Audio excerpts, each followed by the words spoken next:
Olá, esta edição do Notícias da Câmara começa falando sobre o apagão que atingiu estados do Norte, Nordeste e Sudeste do país. Segundo o operador nacional do sistema, o blackout aconteceu devido a uma falha em um disjuntor na subestação de Xingu, responsável pelo escoamento da energia gerada pela usina Belo Monte, no Pará. Aqui no estado, o apagão começou por volta das 4 da tarde e gerou uma série de transtornos, principalmente no trânsito. Com os semáforos apagados, os engarrafamentos foram inevitáveis. No cruzamento da Avenida Prudente de Moraes com a Rua Mossoró, carros e ônibus passavam com cuidado. Olá, boa tarde. A edição do Notícias da Câmara deste 19 de março, dia de São José, começa mostrando a expectativa dos agricultores potiguares em relação às chuvas. No imaginário popular, São José intercede pelos sertanejos que aguardam a chegada de um bom inverno. Chuva nesse dia é presságio de uma boa colheita. A evocação do imaginário popular está ligada ao ciclo de maturação do milho.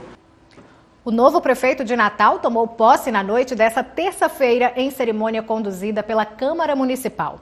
Na primeira experiência de Álvaro Dias, à frente do Poder Executivo, ele afirmou que vai dar continuidade ao trabalho de Carlos Eduardo e reforçou o apoio político ao antecessor, que renunciou para disputar a vaga de governador. Olá, boa tarde. Na sessão ordinária desta quinta-feira, os parlamentares repercutiram sobre o novo horário regimental. Olá, hoje é quarta-feira, dia 6 de dezembro, Câmara Repórter, primeira edição está no ar e você vai conferir. Vereadores continuam votação da Lei Orçamentária Anual. Protocolo de atendimento à mulher vítima de violência é debatido na Casa Legislativa. E ainda, projeto Escola na Câmara traz vereadores mirins da cidade de Cruzeta para conhecer o parlamento da capital.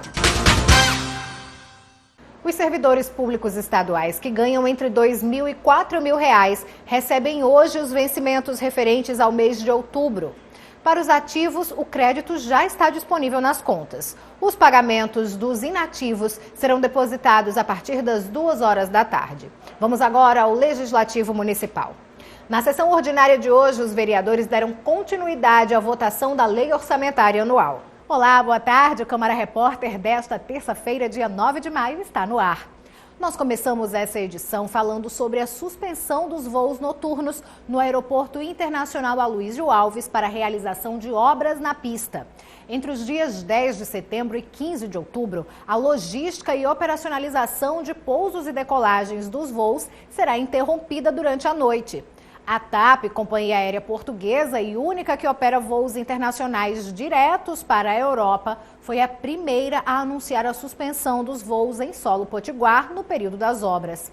As empresas Latam e Azul informaram que ainda não fizeram ajustes em relação aos horários dos voos e oportunamente anunciarão eventuais alterações aos passageiros.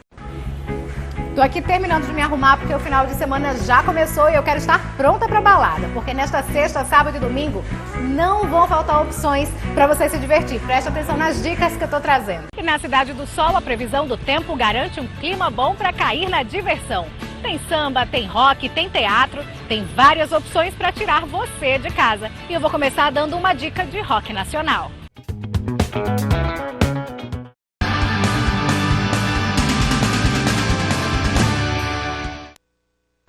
Olá, está começando agora mais um Com a Palavra o Vereador. Nesta edição, recebendo a parlamentar eleita pelo PDT, Júlia Arruda.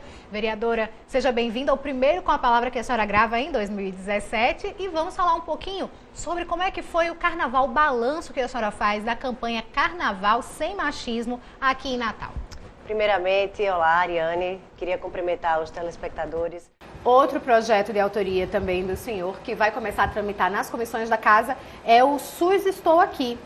Como é que funciona esse projeto? Qual é a proposta dele? O objetivo é identificar onde tem realmente o atendimento. Uma outra questão tratada em audiência pública nessa legislatura, professora, foi a questão dos desafios da educação infantil aqui no nosso estado. Nós temos alguns gargalos, alguns entraves, como, por exemplo, o sorteio de vagas em creche, o corte nos auxiliares em sala de aula e o excesso de alunos com apenas um profissional para dar conta de tantas crianças, tudo isso foi tratado nessa audiência pública. Realmente, a educação infantil hoje, Natal, eu considero... E a conversa hoje é em dose dupla. Eu vou conversar aqui com esses dois irmãos que competem juntos, ganham juntos, às vezes perdem juntos e um por causa do outro. Mas acontece nas pistas do motociclismo. Eu converso hoje com o Lucas e com o Matheus Corradi, que vão contar pra gente um pouquinho do cenário do motociclismo potiguar e também como é que eles começaram nessa vida. Lucas, você que estreou aí, você que é mais velho, começou nas pistas antes que o teu irmão. Como é que vocês começaram? Como é que começou essa paixão pelo motociclismo?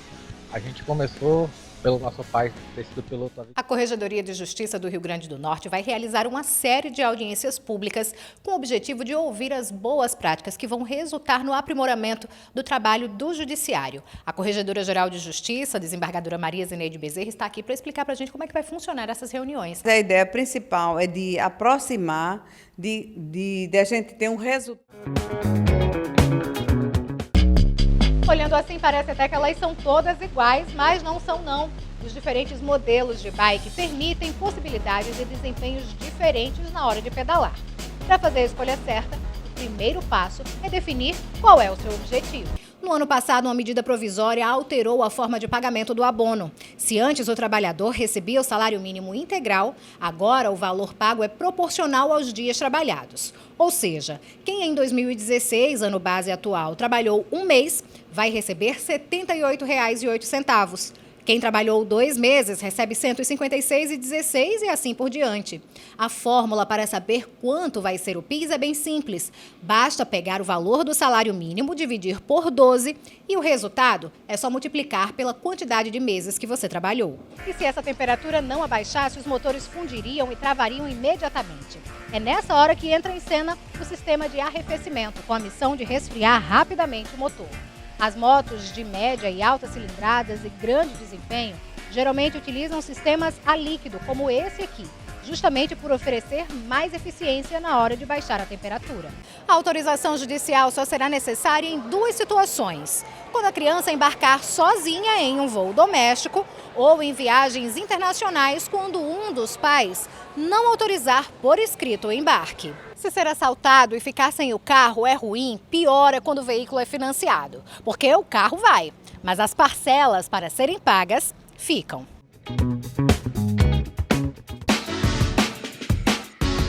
Se tem uma coisa que precisa responder com rapidez e eficiência em um veículo, é o freio. O desgaste de alguns itens podem comprometer essa função. Nas motocicletas com sistema de frenagem a disco, se o manete estiver sem resistência, passando uma sensação de maciez, pode ser um sinal de ar no cabo de óleo. É o que eles chamam de freio borrachudo. Aí a solução é realizar a sangria do fluido. Tem um indicador aqui, você pode verificar o nível do óleo. Ele pode estar baixo. Se ele estiver nessa linha aqui é porque está bem abaixo do específico. Na hora da frenagem, se a motocicleta trepidar um pouco, pode ser sinal de que o disco está empenado. Geralmente ele fica com a borda. Essa parte do meio aqui fica funda, onde a pastilha toca, e ele fica uma saliência aqui na extremidade. Perceber a hora de trocar as pastilhas é fácil. Quando ela perde o revestimento abrasivo, o atrito do metal da pastilha com o disco provoca um ruído metálico. A troca deve ser feita periodicamente, sempre que a espessura da peça reduzir. Além de dar mais segurança ao brecar, isso vai aumentar a vida útil do disco de freio. Além do sistema de freio a disco, as motocicletas mais antigas e de cilindradas mais baixas ainda utilizam o sistema de freio a tambor. Embora a manutenção seja mais barata, exige mais paradas na oficina, não é isso, Júnior? Exatamente. Os componentes são mais baratos, mas o desgaste é bem maior, apresenta um desgaste bem maior do que o freio a disco. E a gente tem que prestar bem atenção no funcionamento do freio, porque ele vai avisar, vai perder a eficiência da frenagem. Essa é a indicação do que está precisando parar na oficina. O desgaste dos componentes do freio é natural, mas o mau uso pode precipitar a troca das peças. Evitar descansar o pé sobre o pedal e reduzir a velocidade antes de brecar ajuda a conservar o sistema. E se o freio pode salvar a sua vida, não vacile com a manutenção. As verificações são feitas de acordo com a tabela de manutenção, de acordo com o modelo da motocicleta. O freio é um componente que visa a segurança da pilotagem, né? É um componente muito importante na motocicleta.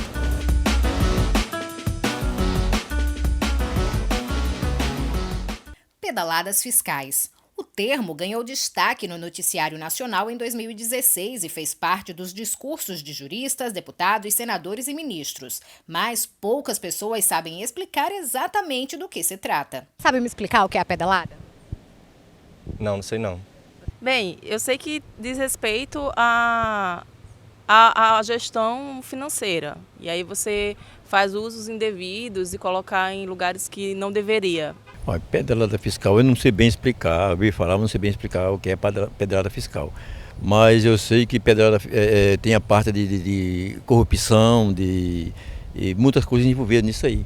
Pedalada fiscal é isso que os governantes vivem aí roubando. Eu sei que tem uma coisa a ver com atrasar pagamentos de órgãos públicos e fazer transferência de bancos estatais para realizar esses pagamentos. Por exemplo, Banco do Brasil e Caixa. Mas assim, o aspecto jurídico eu não sei. Olha, eu entendo que pedalada fiscal é uma manobra feita pelo Executivo para conseguir mais recursos do que aprovado na LOA, que é a Lei Orçamentária Anual, para conseguir arcar com suas contas. O dinheiro dos impostos que vai para o caixa do governo é utilizado para fazer investimentos, pagar funcionários e manter os programas sociais como Bolsa Família. O governo repassa o dinheiro para os bancos públicos, Caixa, Banco do Brasil e BNDES, que fazem esses pagamentos todos os meses. A pedalada acontece quando o governo deixa de repassar esse dinheiro por um tempo para não ficar com as contas no vermelho. Nesse período, os bancos usam os próprios recursos para quitar os compromissos. Em um momento futuro, com a arrecadação de impostos, o governo estabiliza o caixa e volta a efetuar os repasses aos bancos. A pedalada fiscal, na realidade, é uma desobediência do governo, quer municipal, estadual ou federal, acima de tudo o federal, porque é onde aparece mais, é uma desobediência às regras de gastos em termos de orçamento. No caso que tivemos recentemente, a gente falou da ex-presidente Dilma, foi exatamente isso. O impedimento foi por força de pedaladas fiscais. Quando ela começou a utilizar bancos públicos, utilizando dinheiro público, empréstimos e gastos públicos, sem recorrer ao Congresso, ou seja, sem aprovação da Câmara, dos deputados e dos senadores. Consequentemente, isso, dentro da lei, é proibido. Além de passar para o mercado financeiro uma falsa impressão de estabilidade econômica, a pedalada fere uma das leis mais conhecidas no Brasil, a Lei de Responsabilidade Fiscal. O artigo 36 dessa lei proíbe as instituições financeiras públicas de emprestar dinheiro a entes da federação que as controlem. Já era possível, pela Lei 4.320, a abertura de créditos adicionais e, como é uma constante em todo orçamento, a necessidade do crédito suplementar, eu não digo especial, mas suplementar sim, já autorizavam automaticamente na lei orçamentária. Esse percentual não foi fixado, quem fixa é o órgão legislativo. No caso do Brasil, foi fixado em 10%. Então chegou um momento que a presidente precisou reforçar dotações para seus programas sociais e não tinha mais campo, ela não tinha mais, não estava dentro do montante autorizado. Ela deveria ter pedido ao legislativo que ampliasse esse percentual, que autorizasse que ela abrisse. Mas ela não fez isso. Ela abriu por decreto e depois comunicou ao Poder Legislativo. Então, infringiu a lei que diz que o crédito adicional de natureza suplementar ou especial tem que ter prévia autorização legislativa. O economista explica que entre as consequências estão a rejeição do mercado financeiro, o rebaixamento do grau de investimento e a alta da inflação e do desemprego. Ou seja, a prática da pedalada pode levar o país ao estado de recessão. Sobretudo no que se refere à economia como um todo de um país, quando o governo gasta sem controle. É isso que, por exemplo, o governo tem que gastar em cima do que arrecada, que são os impostos. Quando ele ultrapassa isso, gasta mais do que arrecada, vai gerar o quê? Um déficit muito grande. E esse déficit vai se acumulando substancialmente. Recentemente, a regulamentação desse tema sofreu mudanças. Uma nova lei que aumenta de 10% para 20% o limite para a abertura de créditos suplementares, sem a necessidade de autorização do Congresso, foi sancionada já no novo governo. A alteração divide opiniões entre os especialistas. O fato de se autorizar não significa que vá se utilizar. É uma medida de cautela para não estar toda hora buscando o legislativo, né?